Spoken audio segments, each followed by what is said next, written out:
Alors, donc, on est sur Parashat Lech Lecha. On va partager ici quelques questions et quelques réponses expliquées par le Siftei Chaim qui vont nous permettre de réaliser l'importance de ce que l'on fait dans la vie. D'accord ? Savoir que souvent, nous, on a une tendance comme ça, je ne sais pas, peut-être pas vous, moi j'ai une tendance à souvent me dédouaner, à chercher des prétextes, à chercher des excuses pour ne pas faire d'efforts, c'est toute la journée, c'est une partie de la nuit aussi, d'accord ? Donc je me dis non, là ça je suis trop fatigué, là c'est trop loin, là c'est trop, je sais pas, d'accord, je sais pas faire ce que vous voulez, j'ai pas les nerfs, d'accord ? Et on va voir que ce réflexe que l'on a, hélas, souvent, eh bien, il nous empêche de faire des choses extraordinaires. Et voilà, j'en dis pas plus. Alors, pour réaliser cela, on va déjà commencer par une mara qui nous dit qu'il y a 3 périodes dans l'histoire de l'humanité. D'accord ? Donc, c'est à peu près 6000 ans. Et notre histoire, c'est 6000 ans. Et il y a 2000 ans, c'est la Gemara Sanhedrin qui dit, il y a 2000 ans, c'est le Tohu, ça veut dire le chaos, le néant. 2000 ans de Tohu, Tohu Vabohu, ok. Ensuite, il y a 2000 ans de Torah, et il y a 2000 ans où c'est la période où le Mashiach pouvait arriver, bien qu'on va voir qu'il aurait pu arriver même avant, mais en tout cas, c'est ce qu'on appelle la période du Mashiach. Donc, 2000 de néant. Pourquoi néant ? Parce qu'il n'y a pas la Torah. Ok ? Pendant 2000 ans, il n'y a pas la Torah. Ensuite, pourquoi 2000 ans de Torah ? Parce que, à partir, vous allez me dire, mais non, la Torah, on l'a reçue en 2448, donc c'est pas 2000 ans. Non, Avraham Avinu, c'est marqué que à sa Neshamot, il a fait des Neshamot, il a fait des âmes, c'est-à-dire qu'il a converti les gens avec Sarah au monothéisme et à la Torah.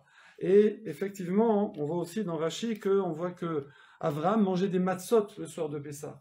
Donc nos sages nous disent que Avraham, Yitzhak et Yaakov ont commencé à accomplir les mitzvot de la Torah déjà à leur époque, presque un demi-millénaire avant que la Torah soit donnée au Har Sinaï. Avant, c'est vrai aussi, depuis Adam Arishon, il y avait une sorte d'étude de la Torah. On le voit, puisqu'on dit que Shem Ve'ever, d'accord, avait une yeshiva. Shem, c'est le fils de Noach. Il avait une yeshiva à Yerushalayim. C'était le roi de Yerushalayim, Shem. Et Yaakov Avinu est allé étudier à sa yeshiva. Donc, il y a déjà une Torah. Mais le fait d'étudier, donc ça a toujours existé. Le fait qu'il y ait une Torah, on va dire théorique, ça a toujours existé. Mais le fait qu'on la pratique, qu'il y ait des mitzvot pratiques, ça n'a commencé qu'avec Avraham, Yitzhak, Yaakov et ensuite. Donc c'est pour ça qu'on parle, et ça a commencé à peu près à la cinquantaine, quand Avraham Avinu avait la cinquantaine, et donc comme il est né en 1948, 52 ans, ça fait l'an 2000, d'accord ? Donc c'est pour ça qu'on commence les 2000 ans de Torah avec Avraham Avinu, donc, et non pas avec Matan Torah. Ça va jusque-là, c'est bien ? Ok, c'est bon ? D'accord. Là-dessus, il y a une grande question, je pense que vous vous posez toutes et tous, oui, c'est, il faisait quoi avant ? D'accord ? Il faisait quoi ? Donc il faisait 7 mitzvot, Nenoachid, les 7 mitzvot. Pourquoi avant il ne faisait pas les 613 mitzvot ? D'accord ?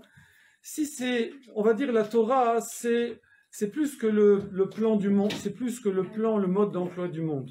C'est plus que le mode d'emploi du monde, c'est le plan du monde. Ça veut dire qu'Hachem a conçu le monde entier pour accomplir la Torah. Ça veut dire la façon dont on se nourrit. Ouais, les plantes, elles font la photosynthèse, etc. Les champignons, ils prennent le carbone dans l'air. Donc toute la façon dont Hachem a organisé, créé le monde physique, physiologique, botanique, zoologique, etc., le fait comment se font les naissances, comment on s'habille, on doit s'habiller, la météo, etc., tout a été conçu pour pouvoir accomplir la Torah, sur le modèle de la Torah. D'accord ? Et non pas le contraire. C'est Hachem n'a pas créé le monde et après il s'est dit bon maintenant je vais sortir le mode d'emploi. C'est à l'envers. Le monde a été fait en fonction de l'accomplissement de la Torah. D'accord? Du coup, comment se fait-il qu'Akadosh Baruch Hu n'a pas donné la Torah, n'a pas demandé aux hommes d'accomplir tout de suite la Torah? Pourquoi dès la création, dès Adam Arishon, Hachem n'a pas tout de suite donné la Torah et ordonné d'accomplir la Torah? C'est une bonne question ou pas? Bon, alors là, je vais vous coller. Prenez une sucette chacun. On ne parle pas de la bouche pleine. Voilà. Ok. C'est bon? Deuxième question, qui est un peu liée, c'est que avant, il vivait plusieurs siècles. Il vivait plusieurs siècles. Adam Arishon, 930 ans. Noir, 935, je ne sais plus. Bon, presque 1000 ans, oui. Et, je veux dire, pourtant, ils n'avaient que 7 mitzvot à faire. 7 commandements. Donc, normalement, à qui vous donnez le plus de temps? À celui qui a plus de travail. Plus il y a de travail, plus il faut du temps. Oui. Donc, eux, qui n'avaient que 7 commandements à accomplir, qui sont plus des commandements hyper basiques, c'est ne pas tuer, ne pas voler, ne pas avoir des mauvaises mœurs, savoir avoir une justice, ne pas blasphémer, ne pas faire d'idolâtrie. Donc, c'est des choses vraiment basiques. Alors, ce travail-là, qui paraît vraiment basique, élémentaire, il n'y a pas besoin de 1000 ans pour faire ça. Oui, 5 ans, ça suffirait. Je ne sais pas, 10 ans, oui. Par contre, nous, avec 613 mitzvot, et on sait qu'en plus, ces 613, ils ont plein de dérivés, de détails, et ça fait des milliers de mitzvot. Nous, avec notre petit siècle, on va dire, on dit 120 ans, on va dire, allez, 80, 90 ans, nous, avec notre petit siècle, c'est un peu juste. On manque. Bon, vous allez dire, on fait plusieurs passages, on redouble, d'accord. Mais de base, ça aurait été plus logique que les premières générations, ils vivent, allez, ce que vous voulez, 50 ans, 60, 70, 30, ça suffit. Et nous, par contre, plusieurs siècles, qu'on ait le temps de faire les mitzvot. Oui.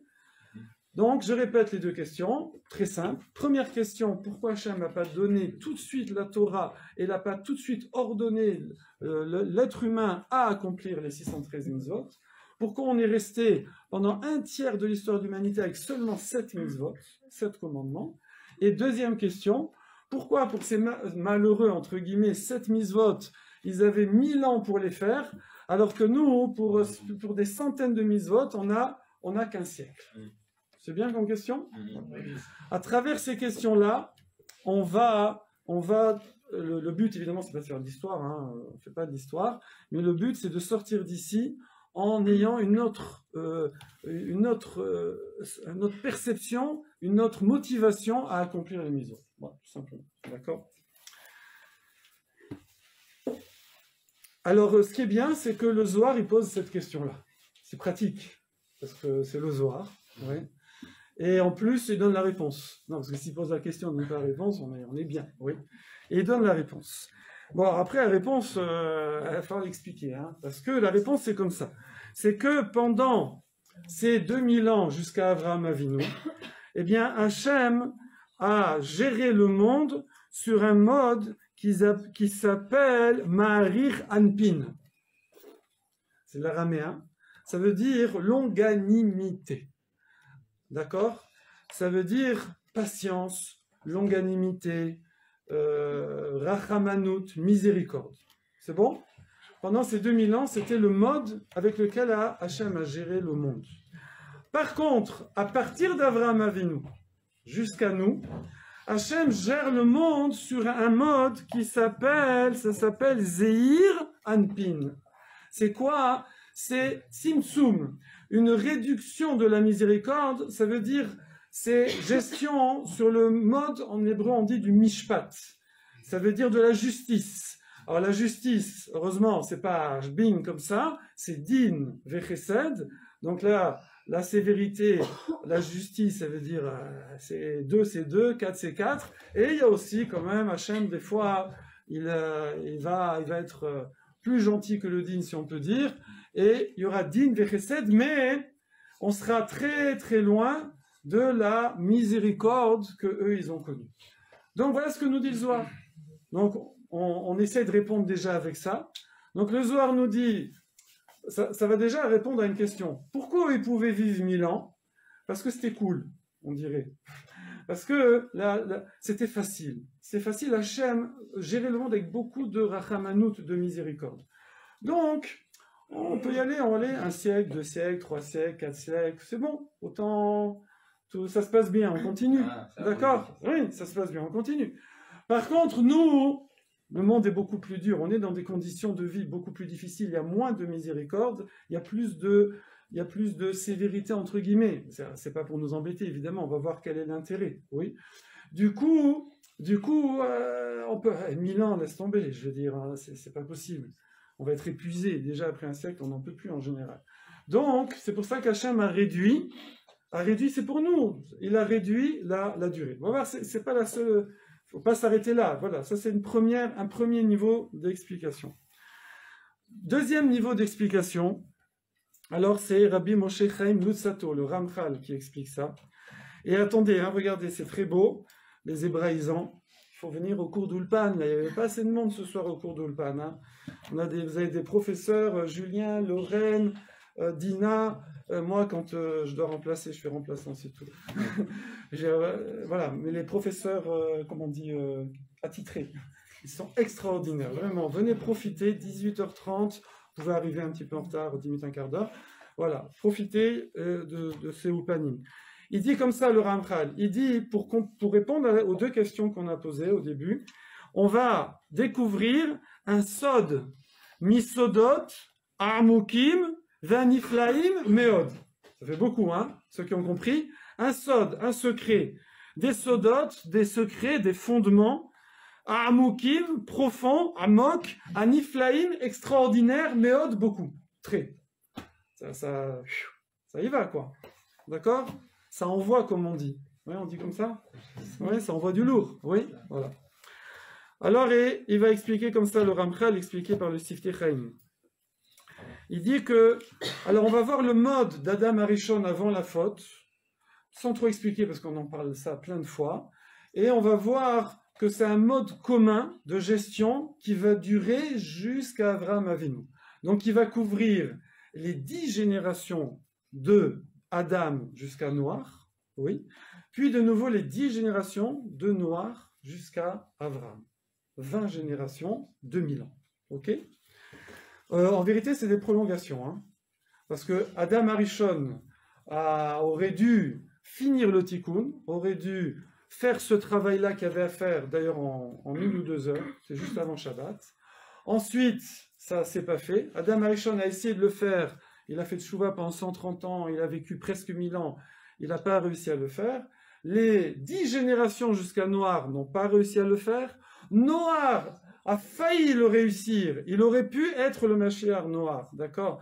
Mais il n'a pas réussi à le faire, et c'est reparti encore pour 10 générations jusqu'à Avraham Avinu. Et là, à Avraham Avinu, Hachem il dit, bon, stop, changement de régime. On va procéder autrement. Et vous allez voir, après, on va expliquer ça avec une image un petit peu de nos jours, genre parents-enfants. Vous voyez, vous allez voir, on va comprendre ça. Donc, on reprend. Donc, ce mode-là, ce mode qu'on va expliquer est le mode qui a duré 20 générations. C'est quoi ce fameux mode de rachamanout, de miséricorde? Ce mode de miséricorde, c'est comment? C'est que ça venait milemaala lemata. Ça veut dire qu'il y avait ce qui s'appelle or akdusha. Il y avait une lumière de Gdusha, il y avait un flux spirituel, comme ça qui inonde, vous savez, comme le soleil au mois d'août, comme ça, dans le Sahara. Ça veut dire que ça venait comme ça, et l'être humain n'avait qu'une chose à faire. Il n'avait qu'une chose à faire, ne pas résister. Se laisser imprégner de cette lumière, se laisser imprégner de la Gdusha. Ça veut dire que le Tov, le bon, inondait le monde, irradiait le monde, il fallait juste se laisser comme un panneau solaire, si vous voulez, il faut en donner une image. Il faut juste pas couvrir le panneau solaire, ça marche tout seul. Ça, c'était pendant Adam Arishon, alors avant la faute, Adam Arishon, par cette lumière-là, cet or Akdusha très très fort, il aurait pu réparer et faire le tikkun du Ra. Voilà, maintenant ça marche. Je recommence. Alors, merci d'être venu ce soir. Ne jetez pas des tomates, les tomates elles vont être dans les trucs là. Qu'est-ce qu'on disait? Qui a suivi? Voilà. Donc Adam Arishon, comme vous le savez, le Ra, tout ce qui était négatif, était complètement à l'extérieur d'Adam Arishon. Chez lui, il n'y avait aucune psolète, il n'y avait aucune chose mauvaise. Et simplement, par cette doucha-là, si Adam Arishon n'avait pas mangé le Hasadet, c'est-à-dire rentré le Ra en lui, le Ra serait devenu Tov et il y aurait eu le Tikkun total. D'accord? Maintenant, Adam Arishon, il a rentré le Ra en lui, il a rentré ce mauvais penchant en lui, ce que nous avons. Et donc, mais quand même, pendant encore 10 générations jusqu'à Noir, toutes ces générations qui vivaient dans une profusion inimaginable, hein, on en a déjà parlé dans les autres cours, donc je ne vais pas répéter. On plantait, ça poussait pendant 40 ans, c'était toujours le printemps, il n'y avait pas de vieillesse, pas de maladie. C'était le monde idyllique et il y avait cette radiation, si on peut dire, de doucha, de sainteté, de spiritualité, de tov qui irradiait l'homme. Et l'homme, il n'a qu'une chose à faire, c'est comme ça, comme une plante. Voilà, c'est juste se laisser imprégner et ça aurait arrangé tout son intérieur. Ça l'aurait rendu 100% bon, tov. C'est bon les rideaux là-bas, ça y est, c'est fini, oui. Réflexe de prof. J'ai plus de sucette à jeter. Ah si, j'ai une reste une. Voilà, attention, voilà. Alors, ça y est, j'ai plus de munitions. Voilà ce que on aurait dû faire jusqu'à Noir, et l'homme ne l'a pas fait. Akadosh Baruch Hu, il a refait les prolongations de Noir jusqu'à Avraham Avinu, où, encore une fois, il suffit simplement d'être Mekabel hors Akdusha, et c'est ça cette génération de Rachamim. C'est pour ça que l'homme, il pouvait vivre 1000 ans, parce qu'il vivait dans un monde extraordinaire, comme nous, on ne peut même pas imaginer, tellement c'était agréable, c'était facile, c'était plaisant, c'était des conditions idéales. Et il y avait cette spiritualité qui irradiait le monde. Il fallait juste accepter, c'est tout. Il fallait juste dire oui, c'est tout. Juste, ok, ça marche. Allez, je me laisse porter par ça. C'est tout. Il fallait pas résister. Il fallait pas aller contre. C'est tout. D'accord? Ça, c'était jusqu'à Avraham Avinu. À Avraham Avinu, ça change. Ça change, comme on a dit. Et là, maintenant, le travail, il n'est plus du tout le même. Là, maintenant, le travail, il va être avec les efforts, avec des difficultés, comme on voit. Après, Avraham Avinu a demandé la vieillesse. Après, Yitzhak Avinu a demandé les souffrances. Yaakov Avinu a demandé les maladies de fin de vie. Qu'on ne part pas comme ça. Et après, il y a eu tous ces handicaps, entre guillemets, qui se sont rajoutés, qui ont fait que, même, on voit dans la Gemara, qu'à l'époque du temple, à l'époque du premier temple, il y avait une bracha, les fruits étaient énormes, on prenait, les raisins, ils étaient comme ça, et on voit tout, il y avait une bracha extraordinaire, mais ça a diminué. Pourquoi? Parce que l'homme, maintenant, va se réaliser dans l'effort. Il va se réaliser dans le Torah, dans la fatigue. C'est-à-dire, c'est quoi la différence? C'est qu'avant, la Gdusha, c'est Akadosh Baruch Hu qui l'envoyait. Il envoie, comme on a dit, le panneau solaire. Le soleil, il envoie l'énergie solaire. Il y a juste, je branche le truc et je recharge ma batterie. Je fais rien. Je pédale? Non. Je fais rien. Je branche et c'est tout. Juste, faut pas couvrir le panneau. Faut laisser venir, c'est tout. Alors que nous, on est sur un vélo avec la dynamo, il faut pédaler. Nous, on doit, comme ça c'est marqué, on doit être Yotzer Akdusha. On doit créer l'Akdusha. Alors attention, parce qu'en français, ça passe pas. Ça passe pas, parce qu'en hébreu, c'est pas le même mot, créer et créer. Créer et créer. Il y a créer à partir de rien, c'est boré, la bria, bara Elohim, d'accord? Comme les magiciens ils disent abracadabra, soi-disant j'ai créé à partir de rien. Alors que créer à partir de quelque chose, comme le potier, c'est le yotzer, c'est transformer. évidemment, nous, on ne crée pas la Kedusha. C'est pas nous qui on la crée pas à partir de rien. D'accord? Kadosh Baruch Hu nous donne les moyens, et à partir de ces moyens-là, on va former, on va la transformer. On va transformer quoi? La matière dans laquelle on vit. On va transformer les difficultés de la vie. On va transformer tous ces épreuves, toutes ces choses qui sont dures, qui sont difficiles, désagréables, qui nous demandent des efforts. Et c'est ça, comme une dynamo. Il faut que ça frotte, il faut que ça résiste, d'accord? Et il faut pédaler. Et c'est ça qui va créer l'énergie, c'est ça qui va créer la Kedusha. Enfin, la créer, la transformer ce flux divin qui, au lieu qu'il soit consommable comme ça, il faut que nous, maintenant, on travaille. Et on le fait avec quoi? Avec les mitzvot. Avec les mitzvot, mais accomplis dans la difficulté. D'accord? Personne ne peut dire j'ai une vie facile. Même quand on dit j'ai une vie facile, il faut se lever le matin, il faut aller au boulot, il faut faire... Il y a toujours, il y a du boulot, on n'est pas comme ça, oui? On n'est pas comme des petits oiseaux, on va picorer et c'est tout. D'accord? Même quelqu'un qui est rentier, en vérité, même un rentier, il n'a pas la vie facile. Vous voyez ce que je veux dire? Il y a des rentiers, il y a des gens richissimes qui se sont drogués, suicidés et tout. Donc apparemment, c'est pas ça qui arrange tout, comme on dit. Oui? Donc, voilà la différence. Et c'est pour ça qu'Akadosh Baruch Hu, il a dit, je vais avoir pitié de vous. Donc ça c'est une explication. Je vais avoir pitié de vous. Je ne vais pas vous mettre comme ça pendant 1000 ans. Je ne vais pas vous mettre à pédaler pendant 1000 ans. Avant, quand vous faisiez que recevoir, je peux vous laisser pendant 1000 ans. Mais là, vous devez faire des efforts tout le temps. Et vous devez accomplir 613 mitzvot et non pas 7. Je vais vous réduire. Vous allez faire ça. Mais alors le problème c'est que nous, alors on va pas faire grand-chose. Non, parce que maintenant, nous ce qu'on fait, comme c'est fait dans des conditions difficiles, comme c'est fait avec du boulot, il faut se mettre au charbon comme on dit, alors nous, en très peu de temps, on peut faire la même chose et même plus que ce que eux, ils faisaient facilement en énormément de temps. D'accord? Et c'est ce qu'on dit dans Pirkei Avot. Vous connaissez tous dans Pirkei Avot, comment c'est marqué, Ayom Katser ve'amelacha meruba. Le jour il est court et le travail il est nombreux. Ça veut dire que maintenant on est dans une génération où on vit peu de temps, façon de parler, d'accord? Allez, 120 ans, oui. Mais il y a beaucoup à faire. Il y a beaucoup à faire et c'est dur de le faire. Et il faut agir. 613 mitzvot, pas 7, d'accord? C'est presque 100 fois plus, oui. Alors qu'avant, c'était comment? C'était Ayom Arour. Le jour était long et le travail était petit. D'accord? Imaginez un peintre en bâtiment. Oui? Alors on lui dit, voilà, tu as juste à faire, ce petit pan de mur là, et tu as une semaine pour le faire. Alors, il est comme ça, il fait, voilà.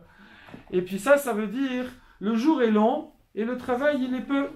Nous, on n'est pas, c'est pas comme ça. Nous, on dit, tu repeins toute la rue, t'as une demi-heure. Vas-y. J'exagère, vous avez ressenti le truc, voilà. Ça, c'est comme ça qu'on va... Et, attendez, il y a une autre différence aussi. Une autre différence, comme c'est marqué dans Pirkei Avot, ou Balabait Dochek. C'est-à-dire qu'ici, on compare les deux systèmes de gestion à un ouvrier. Alors, avant, l'ouvrier, on lui donnait beaucoup de temps pour faire peu de travail. Et le balabaït, il n'est pas là. Le patron, il n'est pas là. Les patrons, il n'est pas là. D'abord, c'est de dire, lui, laisse et vas-y, on verra. Ok.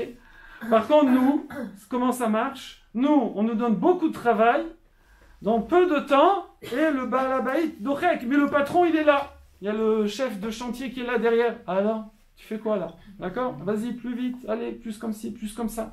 Akadosh Baruch Hu, il est derrière avec nous.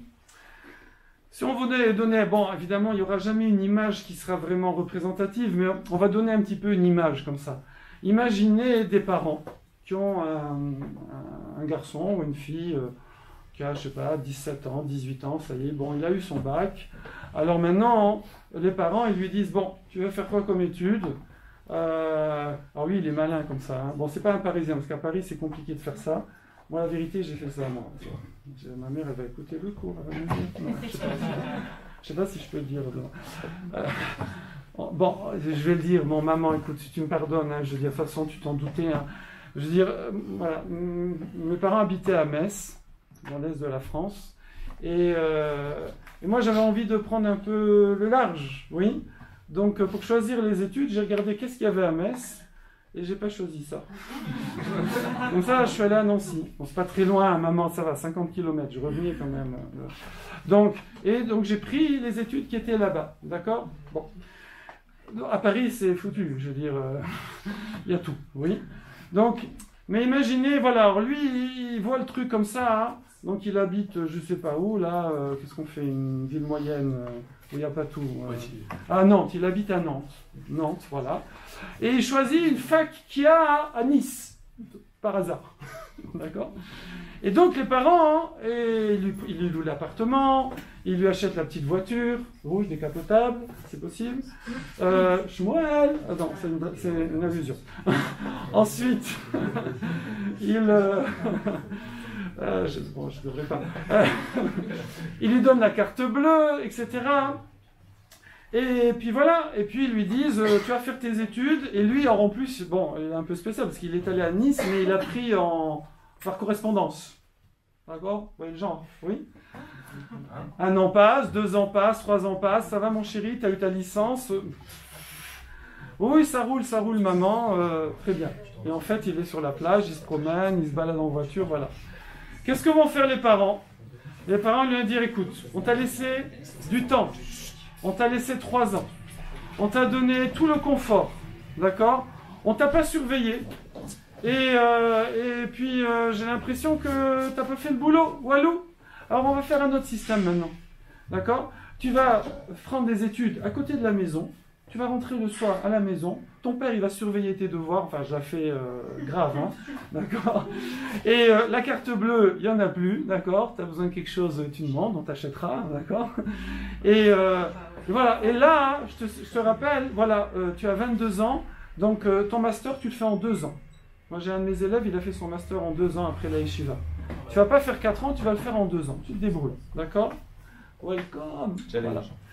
Et donc voilà, c'est un peu l'image. Ça veut dire changement de gestion. Le balabait et dorek, ça veut dire là maintenant c'est sur surveillance, c'est à la maison et tu vas faire, le soir tu vas prendre un job et tu vas m'aider dans la cuisine et tu vas faire ceci. C'est fini. Tu vas travailler, tu vas faire des efforts, et tu vas avoir un temps fixe. D'accord? C'est plus open comme ça. Voilà un petit peu pour donner un petit peu une image, si on peut dire. Voilà. Alors ça, voilà ce que je voulais partager avec vous, c'est tout court, hein, on a fini. Donc, c'est pour que l'on réalise, comme on a dit au tout début du cours, que, en vérité, on a une chance extraordinaire d'avoir ces 613 mitzvot, d'avoir toute cette guidance. Akadosh Baruch Hu ne nous a pas laissé comme ça, dans l'ignorance. On sait, c'est facile, on prend les livres, on va au cours comme vous faites, on apprend, on sait ce qu'il faut faire. Il y a juste, après voilà, et il faut relever les manches, et il faut y aller. Il faut faire des efforts, comme on dit en araméen, les foum, sahara, agra. Ça veut dire selon l'effort et la construction, selon l'effort et l'élévation, le changement de level d'une personne. Une personne, en vérité, à chaque fois qu'elle va voir que dans la vie, il y a un peu des difficultés, c'est un peu difficile, c'est comme ça, il faut se dire, chouette, parce que là, hein, quand je vais quand même le faire, je vais quand même faire les choses, d'accord? C'est pas 5 que je fais 50 d'un coup. Vous voyez? Vous avez déjà vu le disque là je sais pas si ça existe encore, je sais pas. Comment c'est le transfo là, le truc électrique là, comment on appelle ça? La boule. Le machin électrique là. Vinyle, non? Ah non, là où le disjoncteur là, où il y a la boîte électrique, ouais. Comment ça s'appelle? Disjoncteur, voilà. Et je sais pas, il y a un disque, il y a plus de disque, mais avant il y avait un disque dedans. Bon, il n'y a pas de vieux ici. Il y avait un disque. Alors quand il y a un disque encore, voilà. Alors quand on branche des lumières, des trucs comme ça tourne tout doucement. Vous voyez? Ça tourne comme ça. Moi j'ai toujours cette image. Ça tourne au ralenti. Vous le voyez? Oupa. Vous branchez un radiateur, un fer à repasser, le four. vous voyez plus le disque, ça tourne à fond la caisse. C'est la même chose. Nous, à chaque fois, et on a, de toute façon, la Gemara elle dit, ça n'existe pas maintenant, quelqu'un, dans tout il y a des difficultés. Vous voyez, vous êtes là ici, vous avez pris des transports, vous êtes fait mouiller par la pluie, vous avez eu froid dehors, vous êtes serré là comme les sardines, non, vous avez trop chaud, etc. Mais bon, on va se mettre à l'aise, il n'y a pas, il y a le sous-sol et tout, enfin le lounge, la salle lounge. Donc, tout, ça n'existe pas. Dans tout ce qu'on fait, il faut faire des efforts. Dans tout. Mais ça, c'est ça notre chance. C'est que ces efforts-là, ils décuplent les effets de nos actions. Les effets de tout ce qu'on fait de bien est décuplé. Il dit comme ça à un moment, il dit, il n'y a pas de commune mesure entre quelqu'un qui fait quelque chose de bien, qui est volonté divine, conforme. Il n'y a pas de commune mesure entre quelqu'un qui fait quelque chose de bien, dans la facilité, avec quelqu'un qui le fait en faisant des efforts. C'est fois 100, fois 1000, d'accord? Donc c'est ce que je voulais partager avec vous. Et voilà, Bezrat Hashem, que cela nous motive à voir tous les préceptes d'Akadosh Baruch Hu avec un autre œil, de se dire, waouh, la chance, vas-y, je fonce dans le tas, j'y vais, je prends le taureau par les cornes et tout, et j'en profite. Voilà, c'est tout. Alors, maintenant je donne la parole à Lorraine.